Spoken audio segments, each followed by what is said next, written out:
حدیث شریفہ مفہوم بتاتا چلوں گا تاکہ پھر وہ سنتے رہیں لکھتے رہیں. جس شخص نے حدیث سے سب حدیث مبارکہ کا مختصر مفہوم بتاؤں گا. جس شخص نے رمضان کا روزہ رکھا اللہ پر یقین رکھتے ہوئے اور ثواب کی لالچ رکھتے ہوئے، اللہ تعالیٰ اس کے تمام سابقہ گناہ صغیرہ معاف فرما دیتے ہیں. فرمایا کہ آپ صلی اللہ علیہ وسلم نے جو شخص اللہ کی خوشنودی کے لیے روزہ رکھے اللہ تعالیٰ اس سے دوزخ سے 70 سال کی مسافت کے بقدر دور فرما دیتے ہیں. قیامت کے دن روزہ اور قرآن شفاعت کریں گے، ان کی شفاعت قبول کی جائے گی. جب قیامت کے دن حساب کتاب ہوگا تو روزے داروں کے لیے اللہ تعالیٰ اپنے عرش کے سائے میں دسترخوان بچھائیں گے. عرش کے سائے میں دسترخوان بچھائیں گے. کس کی میزبانی ہوگی سوچ لیں ذرا. اس میں تو ہمارے تو احباب جہاں دیکھتا ہوں جوان نہیں بھی ہوئے ہیں تب بھی روزے رکھ رہے ہیں.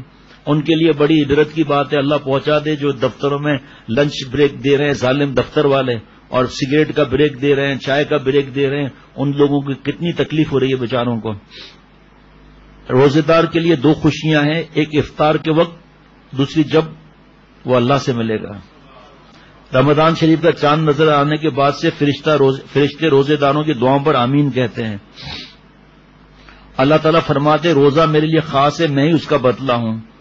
اب یہ دیکھیں حدیث پاک ایک لائن ہے اور اس کا سب سمجھ سکتے ہیں مضمون کتنا طویل ہے. رمضان کا مہینہ صبر کا ہے اور صبر کا بدلہ جنت ہے، اللہ کی ذات ہے. ان اللہ مع الصابرین. اب آئیے بیان کیجئے صبح کے 4 بجے آئیے. اب مختصر بتا دیتا ہوں کہ میں آپ ہماری بہو بیٹیاں کینہ دل میں نہ رکھیں، معافی مانگ لیں، اچھے اخلاق رکھیں، کوئی بات چھوٹی ہو یا بڑی ہو دل میں نہ رکھیں، معاف کر دیں، دل کو خالی کر دیں اللہ کی عبادت کے لیے، اور اپنے اخلاق اچھے رکھیں. کوئی کتنا دبائے دب جاؤ، کوئی اور کہے تو ہمیں اور دبا دے گا تو اور دبا دے، تمہیں کیا تکلیف ہے بھائی؟ تو اللہ کا پیار مل رہا ہے. مجھے اجازت نہیں شیخ، میں اس کو ایسی باتیں سناؤں گی کہ اس کا دماغ ٹھیک ہو جائے گا. ہمیں سنانی نہیں ہے باتیں. پھر سننے کی سنت ہے. برے جملے بھی آپ صلی اللہ علیہ وسلم نے سنے، کیسے جملے سنے، لیکن آخر کیا ہوا اور کیا ہو رہا ہے اور کیا ہوگا قیامت تک. آپ صلی اللہ علیہ وسلم کی انوارات اور اطاعتیں اور سنتیں اور ہر طرف یہی پھول بکھرے ہوئے ہیں ماشاءاللہ. اب ہماری مرضی ہم پھول چنیں یا چھوڑ دیں تو ہمارے اوپر ہے. اس لیے صبر کیا ہے جلدی عرض کر دیتا ہوں.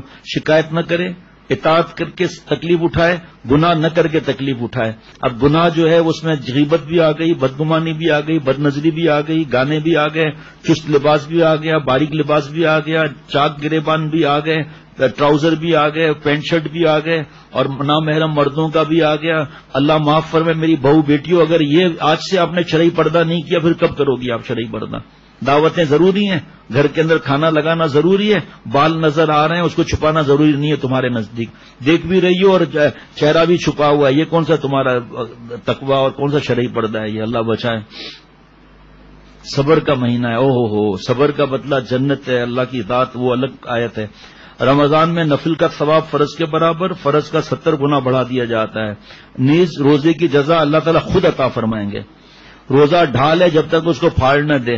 اس پر شیخ الحدیث مولانا زکریا صاحب رحمۃ اللہ کتاب فضائل اعمال جب موقع آئے گا، میرے خیال میں 4 یا 5 صفحات ہیں اور پورے رمضان میں یہ حدیث پاک بیان ہوئی ہے.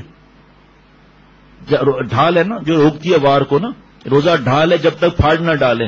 اب اس میں آنکھ کی حفاظت پہلے حضرت نے فرمایا، زبان کی حفاظت، کان کی حفاظت، ہاتھ پیر کی حفاظت. کتنے آپ سوچ لو ذرا کتنے مضمون پورا مہینہ بیان ہوگا نہیں ہوگا اس کا. اللہ تعالیٰ عمر میں میرے اور سب کے برکت عطا فرمائے، کروڑوں جانیں عطا فرمائے. ہر جان اللہ اپنی ذات پاک پر فدا ہونے کی توفیق عطا فرمائے.